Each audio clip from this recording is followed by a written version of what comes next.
Yeah, chilling with the Zulu man. Igama ukhohlo mfazi osiwayidelela indoda madu bayishiya mkhontokoza amazulu and this is chilling with a Zulu man. I am the Zulu man. Zulu man yimi. To those who do not know, say how. Shoot mina mangasi umzulu. I can't come to your podcast. No, definitely you can. I'm the Zulu man. Well, I could be chilling with anyone from any background and any tribe in that context. Ngalelo langa ngabe ngihleli naye. Today sikhuluma ngokuthi questioning culture without disrespecting it, right? Kuba nemibuzo ngosiko noma ngosikompilo.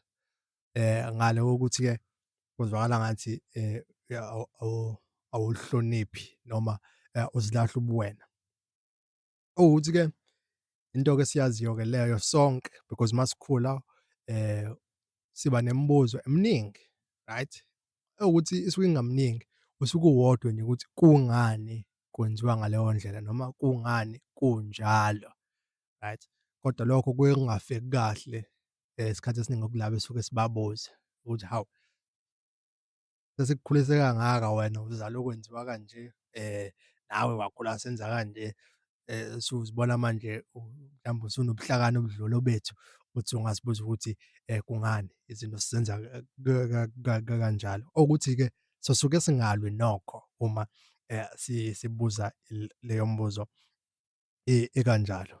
Into edala ukuthi sibuze leyo mbuzo suke sibuzela ukuthi siqonde ukuthi kungani nathi uma sisuka manje siba abazali bakusasa, siba abaholi besizwe sakusasa. Kungani kumele siqhubeke sikwenze lokho, right? We're asking to understand, right? We we are not asking to mock the culture, right? Ukugcona ngolimi lwakithi. We're not asking ukuthi ngoba sisuke sigcona. Futhi ke angicabanga ukuthi kungenzeka lokho ukuthi ubuze umbuzo ngosikompilo noma ngosiko ngoba naku uthi uyagcona ekubeni kuyinto leyo okhulele kuyona, okhula ngayo ekuwena futhi uze yeah kuze kulakho lokugcina.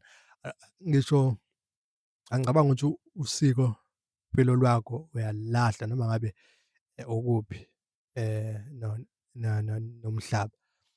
Uma sisuka lapho-ke ekutheni usikompilo angeke ulilahle futhi suke singabuzeli ukuthi siyagcona okanye asihloniphi usikompilo noma usiko. Sibuza-ke ngoba sifuna ukuqonda ukuthi okay, uma sisuka la kusamele yini kube khona into ekanje noma should we continue certain practices, right? NgesiLungu. Why? Because usikompilo liyashintsha, yabo? Usikompilo liyashintsha. That is why uthi abantu abadala bethi hey, ngesethe isikhathi kwakunje, ngesethe isikhathi kwakungenje. Ukushintsha lokho kosikompilo. Lezo zinto-ke kusho ukuthi lokho-ke njalo kusho ukuthi nabo ngesikhathi sabo kukhona imibuzo ababe nayo bezibuza ukuthi yini ndaba kumele siqhubeke senze lokho noma yini ndaba kwenzeka lokho. Bahamba babona ukuthi hhayi asikho isidingo sokuthi kube nje noma ayikho into esiphoqayo kangako njengamanje ukuthi siqhubeke ngaleyo ndlela leyo yempilo. Then bashintsha-ke usikompilo balidlulisela kuthina na. Nathi mase sihlezi nabo sesiyabuka ukuthi hhayi kwakukuhle kona ngaleso sikhathi leso. It was suitable for that time. But going forward, we should eliminate those practices or that certain practice. Sibonelo nje esilula.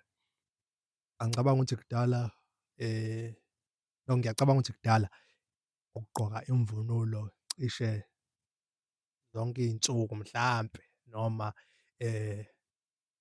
ukugqoka imvunulo nje kwakuyinto ehlezi ejwayelekile, right? Ukuthi kungeke ukuthi uzoyibona mhlampe hhayi ngenyanga ethize kuphela noma uzoyibona uma kuwumcimbi nje kuphela. Kodwa-ke kwakukuthi mhlawumbe makuwukuthi kuzoba nomcimbi-ke then uzobona-ke wonke umuntu-ke esekhipha unyawo ngaleyo ndlela leyo yangalowo mcimbi. Kwahamba kwashintsha-ke, kwahamba kwashintsha-ke ngizothi mhlampe kwafika o-Brentwood ngesikhathi abafika ngaso. Then-ke sase sibona ukuthi hawu heyi insizwa, okay, sesizoncamela ukuthi nanokushintsha ukuthi hhayi lokhu okunye mhlambe okufudumele kwebhuluku kunebheshu, uyabona akushayi umoya njengoba kushaya mhlambe ibheshu, right? Lokhu akusho ukuthi ibheshu siyalikhipha, but sesincamela ukuthi sigqoke lokhu, yabo? Ukushintsha kosikompilo lokho, kwaze kwafika kuthina nje, njengoba mhlambe kukuthina nanamhlanje. Imicimbi-ke kanjalo, imishado, into ehlezi nje in question, le nto yongibathisa kanjalo, kanjalo. Many questions, I'm sure you have a question right now. Uthi, hawu, why uma ngibathiswa kwenziwa kanje? Ngiyakhumbula ngelinye ilanga bababuza ukuthi, makubhala lapho ukuthi okay kuzombathiswa, then izipho, then kube khona imishini yokuwasha, kube khonani, kube khonani. Umbuzo wawukhona-ke ukuthi kanti into uma uyiphiwa uyazicelela yini ngani ukuthi ongazosho ukuthi ufuna ini? Angazi-ke nokho. Uma kuwukuthi ukhona owaziyo kuleso sigaba leso, ungayijabulela impendulo lapha kuma-comment. Right. Okunye-ke ngingakofika ekutheni le mibuzo le esiyibuzayo sikhetha kanjani ukuthi okuphi okuqhubekayo, okuphi okusala ngemuva. Eminye imibuzo ivalwa ukuthi kuthiwe akwenziwa kanjalo. Uma kungenziwa kanjalo, uma into uthi ayenziwa kanjalo, kumele kube khona isizathu sokuthi kungani kungenziwa kanjalo. You cannot say, it cannot be like that and then kuyaphela lapho. No, umqondo nje womuntu angicabanga ukuthi uyasebenza. Excuse me, uyasebenza kanjalo, right? Even ingane isemlilweni, awuthinti umlilo ngobani uyashisa. Eventually they will know, they will find answers ukuthi why ungathintwa umlilo because bazowuthinta basha. Right. However, empilweni it doesn't work like that mostly. It works ngokuthi because akusho ukuthi yonke into oyi-question-nayo izokushisa, right? Because abanye baye bathi uma ubuza umbuzo kube ukuthi eyi no, ayibuzwa into enjalo, kwenziwa kanjalo, kuyaphela lapho, hhayi sala kutshelwa sibona ngomopho. Eish, ukuze sibone ngomopho kodwa-ke kumele ukuthi sikhuziwe, manje awungikhuzi uma kuthi akwenziwa kanjalo, uyangivala, right?